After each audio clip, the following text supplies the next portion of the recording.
Imagine two people. They both want to retire. They both work hard, they both save consistently, and they both lose sleep at 2 in the morning wondering if they'll ever get there. But here's what almost nobody tells them, and almost nobody tells you, is that retirement doesn't change gradually, the way a sunset fades. It changes in sudden, dramatic jumps. There are specific numbers, specific thresholds, where the entire game transforms. The rules change. The math changes. Even the psychology changes. And if you don't know where those thresholds are, you can spend years, even decades, playing by the wrong rules. Today we're going to talk about two of those thresholds. Two numbers that, once you understand them, will fundamentally shift how you think about building wealth and planning for the future. The first is $250,000. The second is $800,000. And by the time we're done here, you're going to understand not just what happens at those levels, but why, and more importantly, how to use that knowledge to stop grinding and start actually winning. Let's start at the beginning. Most people, when they think about retirement savings, think about it the same way they think about filling a bucket. You put money in. The bucket gets fuller. You repeat. And that mental model is fine, it's functional, it gets you started, but it's missing something enormous. It's missing the fact that at a certain point, the bucket starts filling itself. Not slowly. Significantly. And the difference between you doing the filling and the bucket doing the filling is the difference between grinding and momentum. That tipping point, based on where we are economically today, is roughly $250,000. And I want you to understand why that number matters, because this isn't magic, it's mathematics. Here's the deal. If you're contributing around $1,000 a month to your retirement accounts, which is a solid, realistic number for a middle-class earner, and your portfolio is sitting at, say, $50,000, the market is doing far less work than you are. A 7% annual return on $50,000 gives you $3,500 in growth for the year. Your $12,000 in contributions completely dwarfs that. You are the engine. The market is barely helping. But watch what happens when the balance climbs. At $100,000, a 7% return produces $7,000. You're still out contributing the market, but it's closer. At $150,000, you're generating $10,500 in returns. Now the market is doing nearly as much as your monthly contributions are generating. And then you cross $250,000. At $250,000, that same 7% return produces $17,500 in a single year. That is more than your annual $1,000 monthly contribution. The math has flipped. The portfolio is now contributing more to its own growth than you are. This is what financial educators and wealth builders have called escape velocity, the moment your money gains enough mass to pull itself forward without you having to push so hard. Now, some of you have heard a famous quote attributed to Charlie Munger, the legendary investor and longtime partner of Warren Buffett, about getting to the first $100,000 being the brutally hard part. He said that in 1994. And it was true then. But 30 years of inflation have moved the needle. $100,000 in 1994 has the buying power of roughly $250,000 today. So Munger's wisdom holds. The number has simply been updated by time. The slog, the real slog, ends closer to $250,000 now, not $100,000. And this realization should actually be motivating, not discouraging. Because it means the early years of saving, those years when it feels like you're pouring water into a desert and watching it disappear, those years have a finish line. A real one. Once you get to $250,000, you are no longer the primary driver. You have become a co-pilot. The compound interest takes the wheel. But here's where it gets psychologically dangerous, and this is something I want you to sit with for a moment, because understanding this could save you from making one of the most common and costly mistakes in all of personal finance. When you cross that escape velocity threshold, you have more to lose. Suddenly, losses feel enormous. A 10% market correction when you have $10,000 means $1,000 gone. That stings, but you recover. You recalibrate. You keep going. But a 10% correction when you have $250,000 means $25,000 has vanished, sometimes in a week, sometimes in a day. And that feeling, that gut punch panic, can be powerful enough to override everything your rational brain knows about long-term investing. This is when people sell. Not the people who are always going to panic. Normal, disciplined savers who did everything right, they hit escape velocity, the market dips, and something primal kicks in and says get out before it gets worse. And they lock in losses that would have recovered. They fall out of the market right before the rebound. And they end up worse off than if they had never saved as aggressively in the first place. So here's the assignment for the first threshold. If you are approaching $250,000 or you've already crossed it, the psychological work becomes as important as the financial work. You have to build a relationship with volatility. You have to look at a temporary 10% drop not as a $25,000 loss, but as a discount on every share you might buy going forward. The portfolio didn't disappear. It went on sale. The people who understand this at a gut level, not just an intellectual level, are the people who actually benefit from the compound growth that escape velocity promises. Now let's talk about the second threshold. The one that changes retirement from an abstract dream into a statistical reality, $800,000. At $800,000, something shifts in a very different way. You're no longer just thinking about accumulation. You're thinking about decumulation, about withdrawing sustainably, about whether the math actually works in a long retirement, about what your income is going to look like when a paycheck stops arriving. And this is where most retirement conversations go wrong, because they rely on a rule that was designed for catastrophic historical scenarios and often get confused with the average case. You've almost certainly heard of the 4% rule. It's cited everywhere. Withdraw 4% of your portfolio per year and, statistically, your money should last 30 years. And yes, that's roughly true.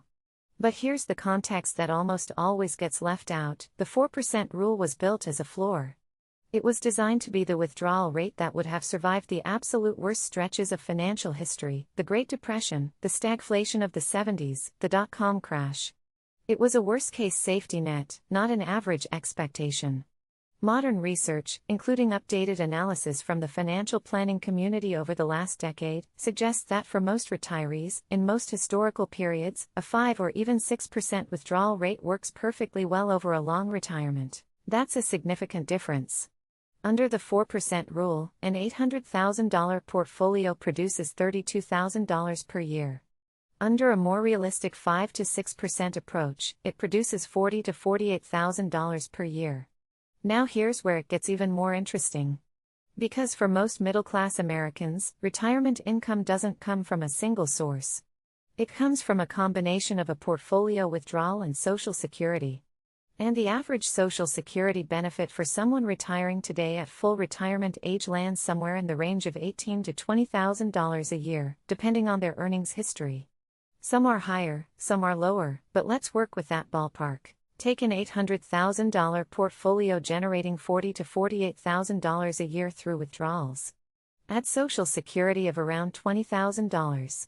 You're now looking at combined retirement income somewhere between $60,000 and $68,000 per year. For a household that was earning $80,000 to $90,000 a year at peak working age, that is not a compromise retirement. That is a stable, comfortable retirement. You've replaced 75 to 95% of your working income. The math makes $800,000 the point of statistical security for most middle-class earners. It doesn't mean you couldn't save more.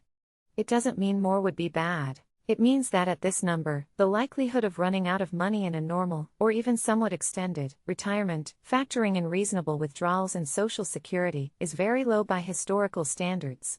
Let me be direct about what that means in practice. $800,000 is the point where continuing to work becomes optional from a pure numbers standpoint. It's where the math says you can go, not where anyone is telling you that you must go.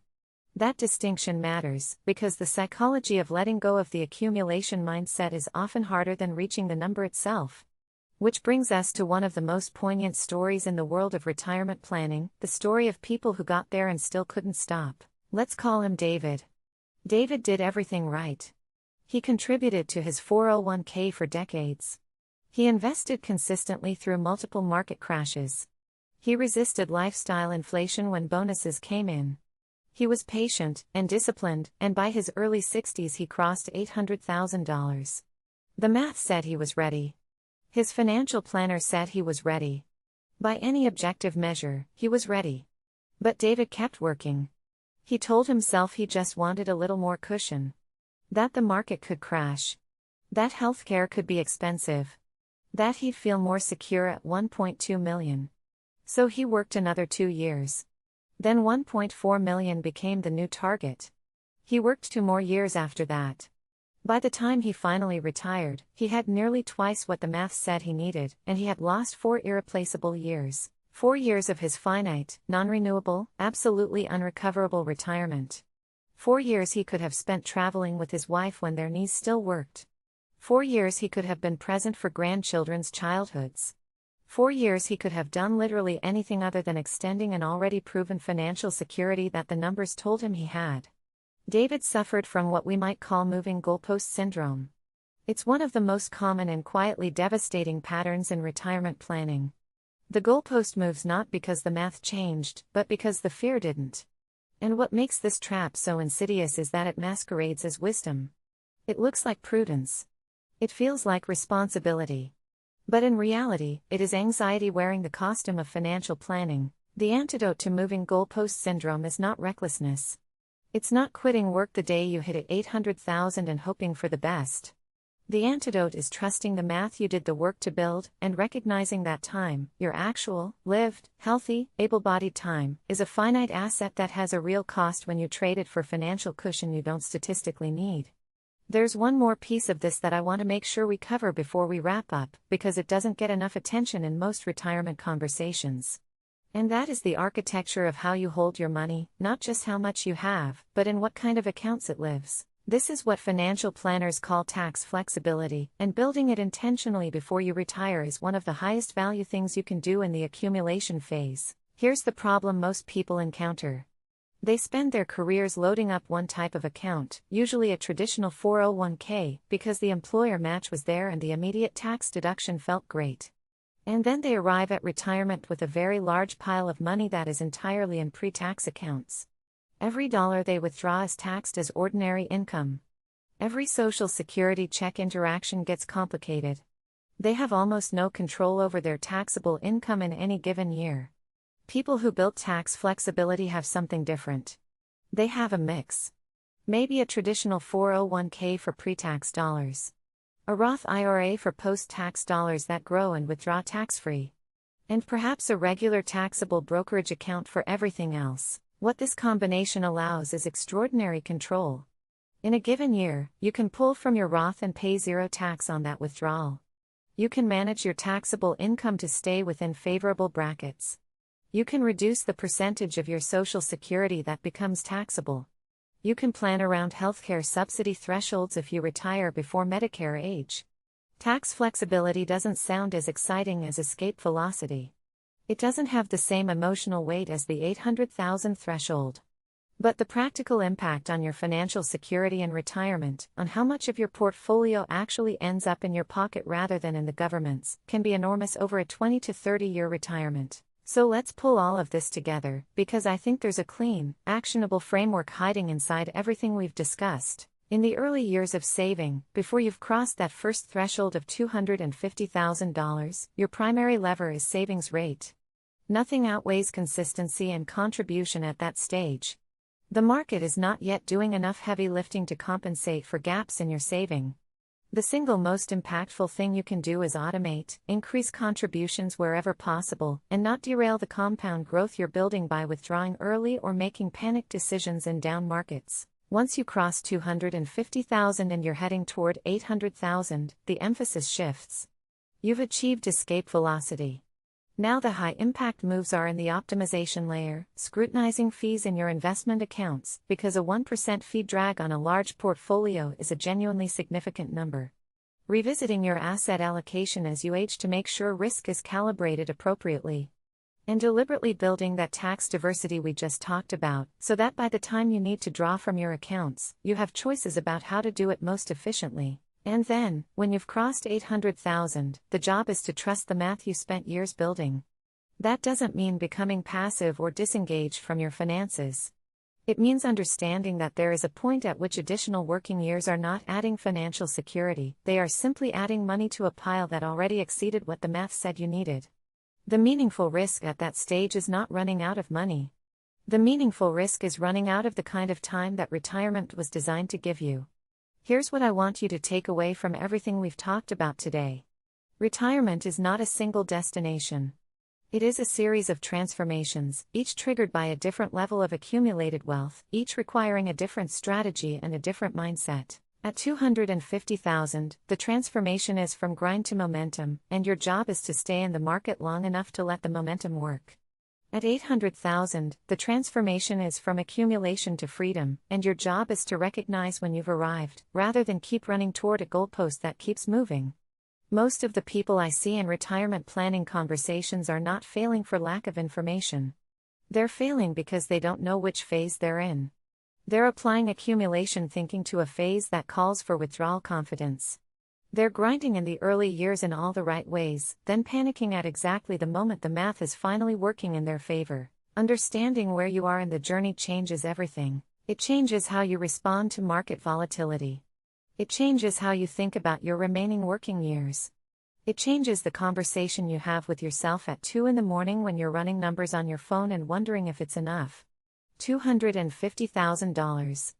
$800,000. 2 thresholds. 2 transformations. 1 journey. And the best thing you can do today is know exactly which side of each one you're standing on.